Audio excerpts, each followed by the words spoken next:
வணக்கம் ஃப்ரெண்ட்ஸ். என்கிட்ட நிறைய பேர் கேட்குறாங்க, பல் பிரச்சனையே வரக்கூடாது அப்படின்னா நான் என்ன பண்ணணும் அப்படின்னு. அதுக்கு ஒரு 3 வழி இருக்கு. அதை மட்டும் நீங்க சரியா செஞ்சீங்கன்னா நீங்க பல் மருத்துவரை பார்க்க வேண்டிய அவசியமே இருக்காது.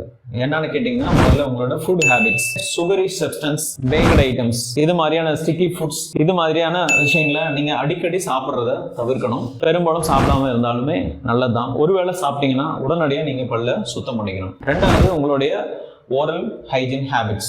நைட்டு படுக்க போகும் பொழுது கண்டிப்பாக நீங்கள் ப்ரஷ் பண்ணணும். நைட்டு உங்களுக்கு பால் குடிக்கிற பழக்கம் இருக்கலாம், பழம் சாப்பிட்ற பழக்கம் இருக்கலாம். எதுவாக இருந்தாலும் அதை முடிச்சுட்டு அதுக்கு பின்னாடி, அதாவது படுக்கைக்கு போகிறதுக்கு முன்னாடி நீங்கள் பண்ண வேண்டிய விஷயம் ப்ரஷ் பண்ணணும். அதை சரியாக பண்ணீங்க அப்படின்னா பெரும்பாலும் உங்களுக்கு பல் சொத்தைகள் வராது. இது ரெண்டாவது விஷயம். மூணாவது விஷயம், ஆன்டி கேவிட்டி டென்டல் ட்ரீட்மெண்ட்ஸ் அப்படின்ற சில வகையான ட்ரீட்மெண்ட்டுகள் இருக்கு. அதுல bit and Fisher's, fluoride application, இது மாதிரியான சில சிம்பிளான சாதாரண விஷயமான சில சிகிச்சைகள் இருக்கு. அதை நீங்க பண்ணிக்கிட்டீங்கன்னா உங்களோட பல்லுக்கு எந்த விதமான சொத்தையும் வராமல் உங்களால தவிர்க்க முடியும். நன்றி.